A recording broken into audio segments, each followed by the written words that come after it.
Working on the 89 Chevy Mud truck today. We're going to make an attempt at fixing the axle U-joint. The one here on the driver's side has got a ton of play in it.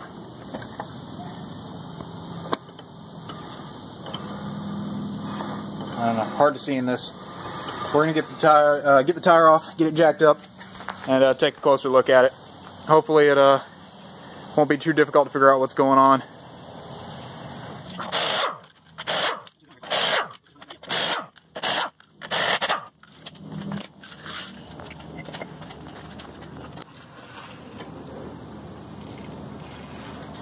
Alright, we got the caliper pulled off of the front corner. Has two 3/8 head Allen slide pin bolts. Slip those off. Set the caliper up there.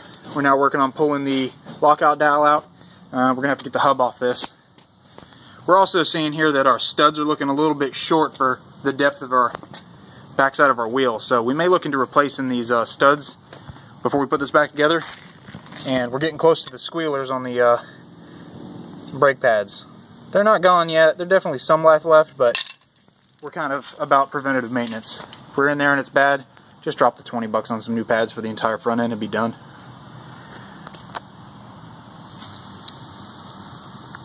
Alright, after we got the hub off, we found that there's a like a little eyelet C-clip. Took the snap ring pliers, popped this off the center.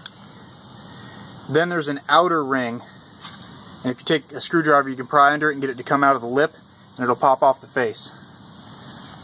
We haven't actually disassembled one of these before, so we're kind of working our way through it as we go. Now we got to get this inner lockout assembly out of there. So I'm pretty confident you just pull it out, but we'll find out. She's gonna talk. There you go.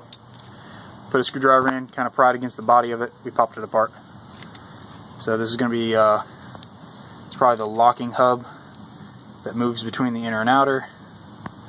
And there's the spring, so we'll pull it all out, get it on a clean rag.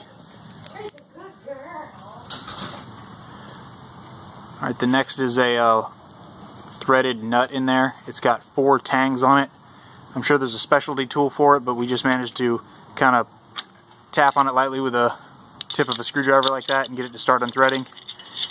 And you should be able to reach in there with your fingers and get it to unthread and come out. If he can get it out.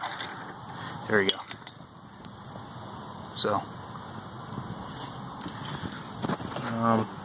there's probably going to be a second one in there. Probably some type of lock washer or thrust washer, I assume. As with all car projects, we're trying to beat the sunlight a little bit. Working into the dark. We got that thrust washer out. It was kind of hard to get. You might need like a long reach, kind of 90-degree pick or something. The grease causes it to get stuck against the nut on the backside. So right now we're just trying to loosen up the nut in the back. As I said before, we don't have the proper tool to fit the 4, I don't know what you want to call it, it's like a 4-tang nut in there, but we don't have the proper tool to engage those tangs. So, working on getting this one out here. There we go. Second one out. Hub should come off with a bearing inside of it.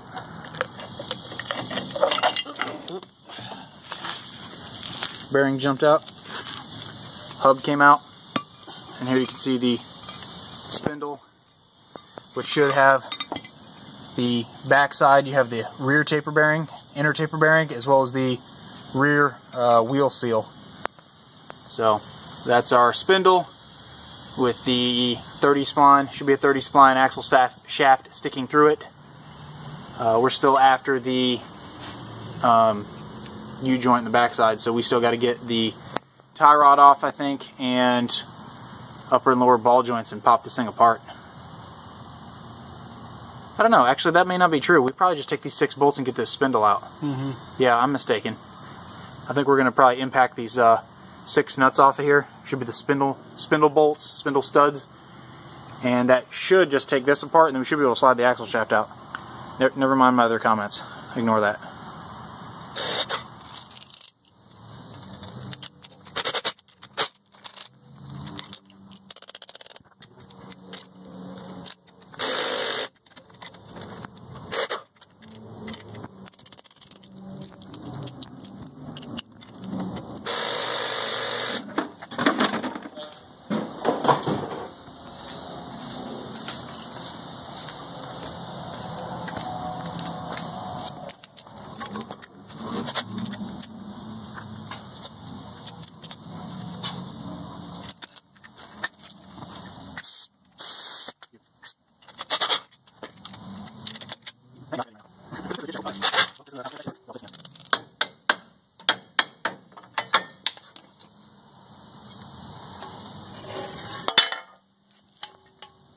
there's the brake caliper mounting bracket and what I would call the wheel bearing, kind of like a dust guard. Got that off. Should be able to slide that spindle off of those studs, I believe. Yeah, I can see a seam. So, probably bump this with the rubber mallet a few times and see if we can get this spindle off. Alright, after much beating on it, breaking some pieces of wood, hammers, wedging with the screwdrivers, we finally got the spindle off. It was extremely rusted to that knuckle.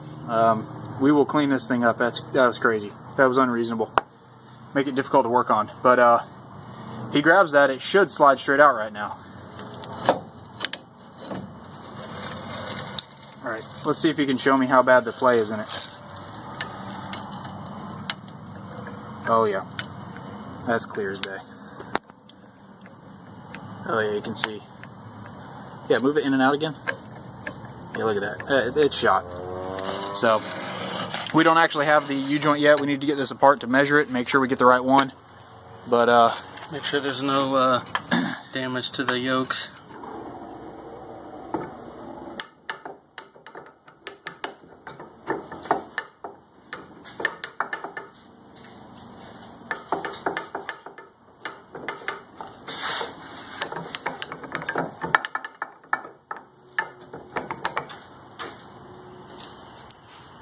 We're pretty sure there's going to be a clip on the underside of each side of this U-joint cap, so we're going to try to pop these clips out.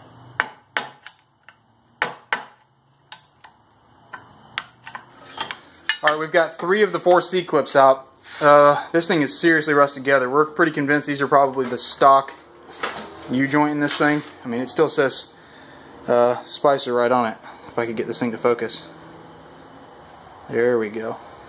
So anyhow, what we're doing, found a big beefy 11/16 impact socket, and we got the 3-pound sledge over there, and we're just a couple good square hits like that to move this cap inward, and then afterwards we can reach under there with a screwdriver and a hammer and pop that C-clip out the front. We've already got a few of them out, so that's kind of what we've been doing. Just watching our couple good hits, and then we wait for the paint line to kind of break.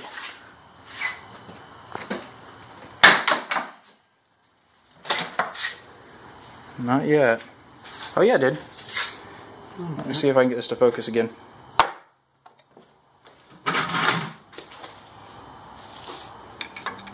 There we go. You see the paint line break around it?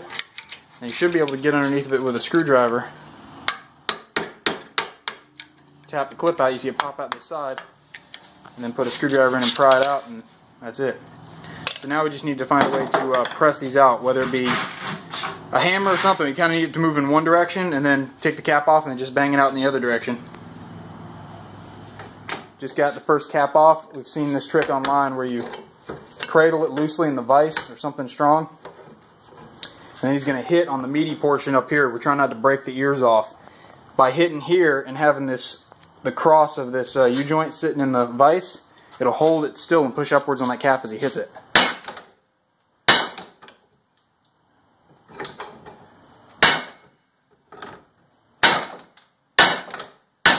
There you go.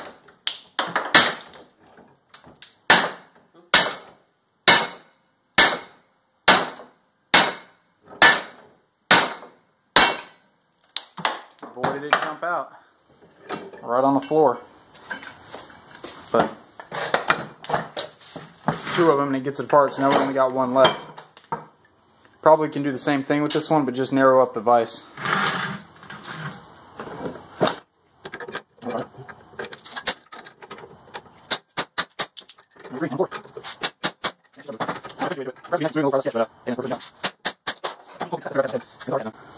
There we go. Yeah, clearly one side was in decent enough shape. Man, the focus sucks on this today. Yeah, one side is just annihilated. And I've seen worse. I've seen more, tapered off and stuff because somebody ran on too long, but this one's definitely been dry for a long time. So we're going to measure the caps and get another one ordered. I think we're going to be ordering some brake pads for the front end and anything else? don't think so. I don't think so. Hopefully that's it. Brake pads for both sides. U-joint for this side. And we got some stuff coming for a front drive shaft. So hopefully I'll be making a video on making a front drive shaft for this thing. We are reassembling the axle shaft U-joint for the Chevy Mud truck. We've got the new U-joint with us. We're going ahead and slapping a little extra grease in the caps. They come pre-greased, but making sure. And we're going to try to press them in here with the vise in the shop. So hopefully this goes without issue. If not, we have a 20-ton press at our availability. So we're going to see what happens.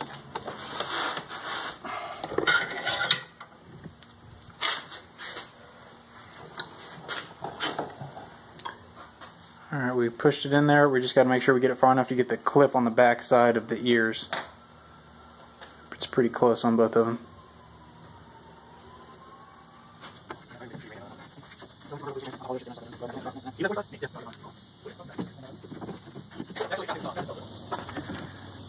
Alright, we're now going to put the spindle on this thing. We liberally coated this in anti-seize. We don't want it to get stuck on there again if we have to take this apart.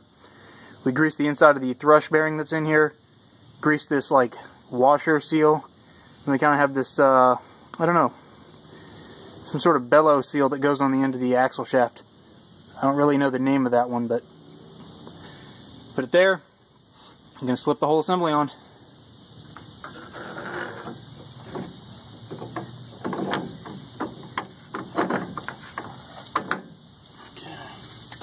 And then you need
we have finished putting together the driver's side corner of the Dana 44 on the Chevy.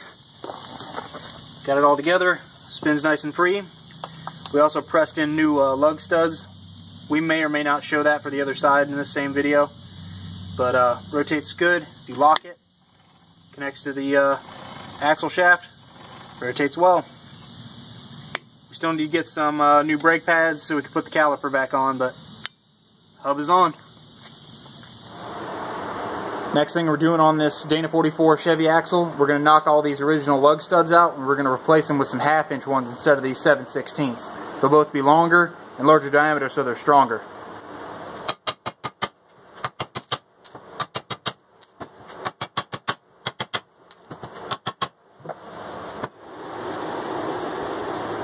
There's a side-by-side of the two lug studs that we're doing.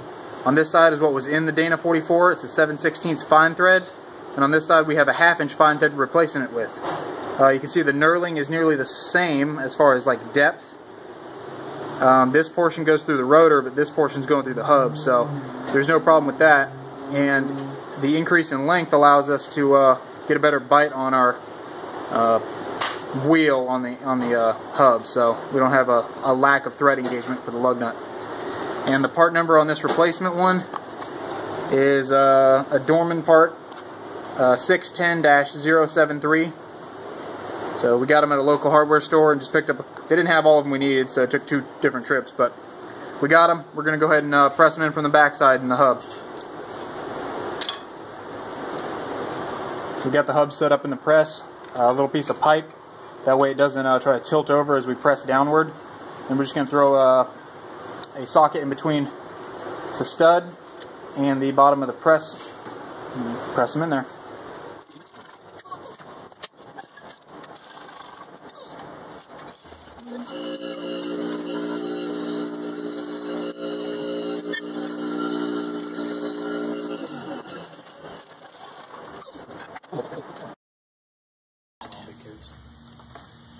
Alright, continuing work on the Chevy Dana 44. We're going to try to replace the pinion seal. It's been leaking, so we just took the nut off of here, slide it off, and we're going to have to pry this seal out. Forget what happened.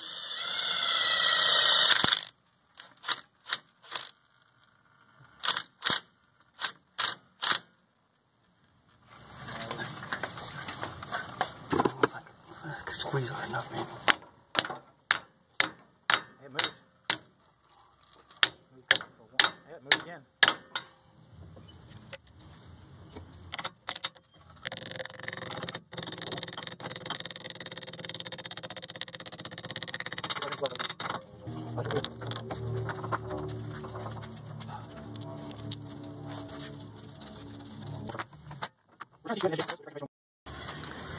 Alright, we finished installing the pinion seal. I don't know how good the footage is going to end up in editing. I'll do my best. The only thing left is to put the tires back on. In addition to doing these new lug studs, we actually have a 1/4 inch aluminum spacer. That was to solve that problem previously mentioned where the tire is rubbing the backside of this tie rod. So these should space us out enough. In addition to having these being 1/2 inch and longer, we'll have better thread engagement and stronger studs. So go ahead and throw the rest of throw the tires back on and put the new lug nuts on, and this thing will be good to go back on the ground, and that should wrap up this axle.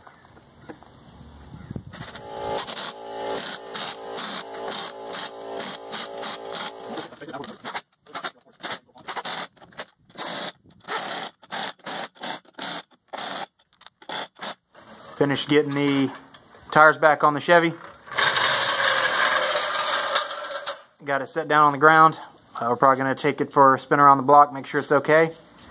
But that's going to conclude our basic upgrades on the Dana 44 front. We fully expect to break this thing at some point in a mud hole somewhere doing something stupid, but for now it should be good. We saw a few little things here and there on the axle that we weren't pleased with, but nothing about it doesn't work. So we'll leave it the way it is, wheel it for a bit. If it breaks, we'll upgrade. But in the meantime, that's all we're going to do on the front axle.